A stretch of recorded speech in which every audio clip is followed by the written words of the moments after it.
Next 9 news में आपका बहुत बहुत स्वागत है। मैं हूं आपके साथ अबरारुल हक रहमानी। केशव मौर्य को लेकर लगातार उत्तर प्रदेश की सियासत गर्माती जा रही है। दरअसल इस वक्त अखिलेश यादव की अगर बात करें या शिवपाल यादव की बात करें, दोनों ही जो है बड़े नेताओं के द्वारा लगातार केशव प्रसाद मौर्य को लेकर कई बार जो है बड़े स्तर पर बयान दिए गए हैं। दरअसल ये कहीं ना कहीं एक तंज भरे लहजे के तौर पर आप कह सकते हैं कि लगातार जो है उनको चिढ़ाने का एक प्रयास जो है राजनीतिक रूप से किया जा रहा है। दरअसल केशव प्रसाद मौर्य को लेकर किस तरीके की बातें इसलिए भी कही जा रही है क्योंकि उनको जो है मुख्यमंत्री बनाया जाना था, लेकिन आखिर समय पर जिस तरीके से योगी आदित्यनाथ को आगे किया गया, क्योंकि जो राजनीति आप कह सकते हैं बीजेपी जिन मुद्दों के इर्द गिर्द राजनीति करती है, उस लिहाज से अगर देखा जाए तो बीजेपी के लिए वो बेहतर चेहरा था और इसी वजह से उन्हें जो है उत्तर प्रदेश की कमान सौंप दी गई। लेकिन अब ऐसे में जबकि उत्तर प्रदेश में कहीं ना कहीं एक बदलाव की लहर चल रही है, समाजवादी पार्टी जो है कई मोर्चों पर बीजेपी के लिए चुनौती खड़ी कर रही है और इस बीच कहा जा रहा है कि शिवपाल यादव जो कि समाजवादी पार्टी में इस वक्त पूरी तरीके से जुड़ चुके हैं, पार्टी के महासचिव बनाए गए हैं, तो जाहिर सी बात है कि उनके आने के बाद राजनीतिक रूप से कई बड़े फेरबदल जो है वो भी देखने को मिल सकते हैं। और जो है इस बड़े मुद्दे को लेकर के अखिलेश यादव की अगर बात करें तो वो लगातार जो है प्रदेश के अलग हिस्सों का दौरा कर रहे हैं। जनता के मिजाज को परखने की कोशिश की जा रही है कि जनता दरअसल क्या वाकई जो है सत्ता में बदलाव लाना चाहती है, क्योंकि जिस तरीके से कई मुद्दों को लेकर के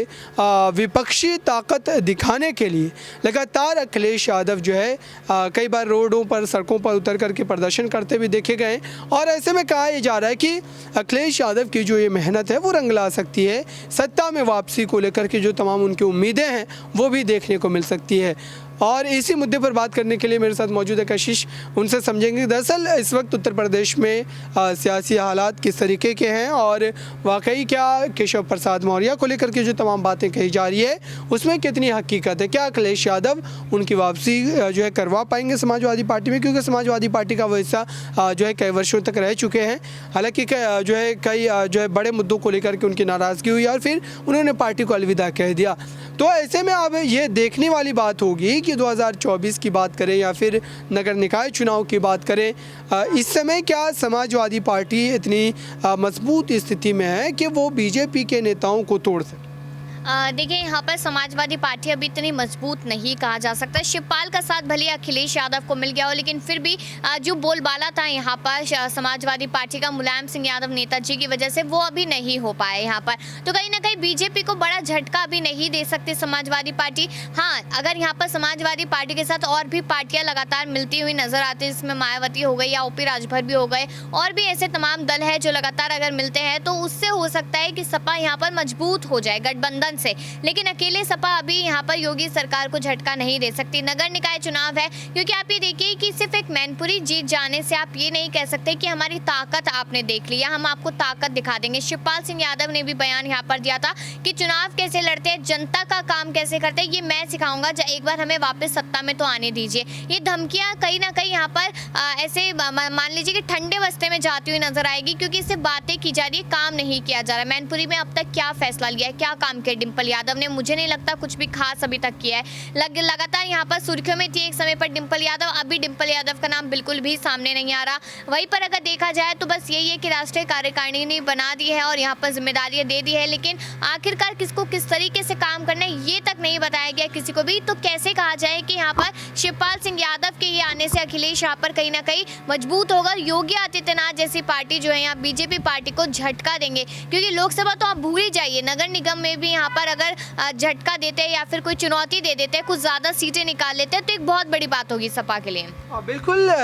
जो है स्थिति इसी तरीके की है, क्योंकि अगर अखिलेश यादव ने यहाँ पर मैनपुरी सीट जीती है तो जाहिर सी बात है रामपुर सीट भी हारी है, लेकिन उस बात की चर्चा यहाँ पर नहीं की जा रही। रामपुर एक बड़ा गढ़ रहा है, हालांकि मैनपुरी सीट के जीतने के पीछे एक बड़ा कारण ये भी रहा कि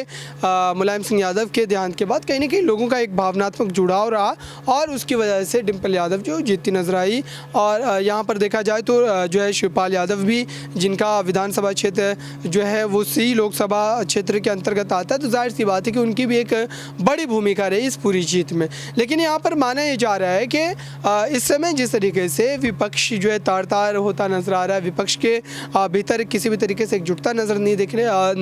नहीं आ रही है उत्तर प्रदेश में। और इन तमाम मुद्दों को लेकर के यही कहा जा रहा है कि अखिलेश यादव जिन तमाम मुद्दों को लेकर के ये सोच रहे हैं कि सत्ता में वापसी उनकी हो पाएगी, दरअसल मायावती इस पूरे खेल को बिगाड़ती नजर आएगी, क्योंकि मायावती इस वक्त किसी भी सत्ता के साथ जाने को तैयार नहीं। जी ये बात बिल्कुल सच मानी जाएगी, क्योंकि यहाँ पर मायावती ने साफ शब्दों में ये कह दिया था ना अपने जन्मदिन वाले दिन कि कुछ भी हो जाए मैं किसी भी पार्टी के साथ गठबंधन नहीं करूंगी। उन्होंने कहा कि हर जगह पे अपने प्रत्याशी को उतारूंगी और पूरी कोशिश करूंगी कि हम हर जगह से जीते, क्योंकि यहाँ पर मायावती भी कहीं ना कहीं बड़े स्तर पे जाने की सोच रही है, वो भी प्रधानमंत्री बनने तक की सोच रहे हैं। देखिए सोच तो कोई भी सकता है, तो यहाँ पर मायावती भी वही काम कर रही है। नॉर्मल सी बात है कि मायावती अगर गठबंधन नहीं करती किसी भी पार्टी के साथ और खास करके सपा के साथ नहीं करती, तो कहीं ना कहीं सपा का नुकसान जरूर करा देगी यहाँ पर, क्योंकि नजरें दोनों पार्टियों की कुछ ऐसे पर्टिकुलर समुदाय पर, जैसे दलितों पर, पिछड़ों पर, मुस्लिम पर, उन्हीं लोगों पर सपा की नजर है, उन्हीं को अपनी साइड में करना चाहते हैं। यहाँ पर कहीं ना कहीं एक ये सहारा मिल रहा है अखिलेश यादव को कि उनके साथ चंद्रशेखर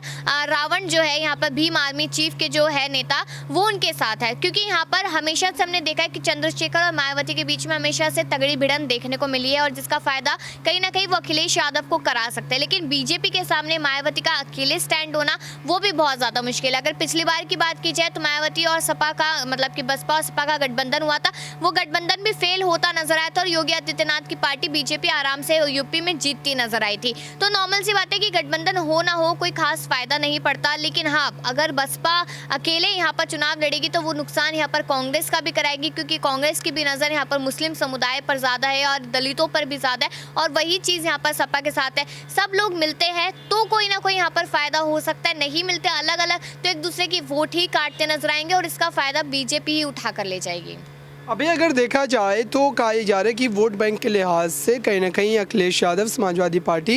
लगातार इस तरीके की रणनीतियों पर काम कर रही है कि जो जातिगत राजनीति लगातार उत्तर प्रदेश में देखने को मिलती है, तो उस वोट बैंक को भी साधने का पूरा प्रयास है। और साथ ही यहाँ पर बीजेपी जिस तरीके की राजनीति करती है, दरअसल उसके विरोध में खुल करके अखिलेश यादव बोल भी नहीं रहे हैं। जैसे कि स्वामी प्रसाद मौर्य का बयान आया, उस बयान के बाद जो अखिलेश यादव की तरफ से उनका समर्थन किया जाना चाहिए, दरअसल उन्होंने उस पूरे बयान से खुद को अलग थलग कर लिया। तो क्या ये जानबूझ करके इस तरीके की जो रणनीति अपनाई जा रही है ताकि दोनों ही वोट बैंक को एक साथ जो है जो साधा जा सके और समाजवादी पार्टी को उसका सियासी तौर पर फायदा? देखिए ये बात भी माने जा सकते हैं, क्योंकि यहाँ पर अखिलेश यादव वो हर एक कोशिश करे कि जिससे हर एक समुदाय को अपनी साइड किया जा सके। वहीं पर मायावती भी लगातार वही कोशिश करती नजर आ रही है। अगर एमवाई फैक्टर की इसमें बात की जाए तो आप ये देखिए कि आजम खान को भी जिम्मेदारी दी गई है। आजम खान यहाँ पर एम फैक्टर को अपनी साइड करने की पूरी कोशिश कर सकते हैं। वही अगर बात वाई फैक्टर की जाए तो यहाँ पर वाई फैक्टर के लिए शिवपाल सिंह यादव को जिम्मेदारी दे दी गई है। तो यहाँ पर ऐसा नहीं है कि हाथों पर हाथ रखकर अखिलेश यादव बैठे हुए हैं। जिस तरीके से यहाँ पर मुलायम सिंह यादव नेताजी का ये कहना था कि परिवार एक साथ और पार्टी मजबूत हो, तो उसके लिए अखिलेश भी कोशिश करे और शिवपाल सिंह यादव तो लगातार कोशिशें कर ही रही है कि पार्टी को जल्द से जल्द मजबूत किया जाए। तभी उन्होंने कहा कि 2024 में एक बड़ा बदलाव देखने को मिलेगा। यहाँ पर जनता जिस चीज़ से परेशान है वो चीज़ें यहाँ पर खत्म होती नजर आएगी। तो अभी सिर्फ और सिर्फ यहाँ पर मेहनत की जा रही है, यहाँ पर कदम उठाए जा रहे हैं, अंदरूनी तौर पर काम किया जा रहा है। और आप ये देखिए कि शिवपाल सिंह यादव ने तो ये भी बयान दिया था अपर्णा बिष्ट यादव को लेकर कि हमेशा दुख सुख में बहू साथ रहती है। तो नॉर्मल सी बात है कि पूरा परिवार अगर एक साथ होता है तो यहाँ पर भारी पड़ता नजर आएगा जो यहाँ पर बीजेपी पार्टी है उस पर। बहुत बहुत शुक्रिया इन तमाम सवालों का जवाब देने के लिए। तो ये एक पूरा आप कह सकते हैं कि उत्तर प्रदेश की सियासत की स्थिति इस वक्त देखने को मिल रही है और ये अखिलेश यादव के लिए काफ़ी ज़्यादा चुनौतीपूर्ण है। इस खास रिपोर्ट में बस इतना ही। देखते रहिए ताज़ा तरीन खबरों के लिए नेक्स्ट 9 न्यूज़ को। धन्यवाद।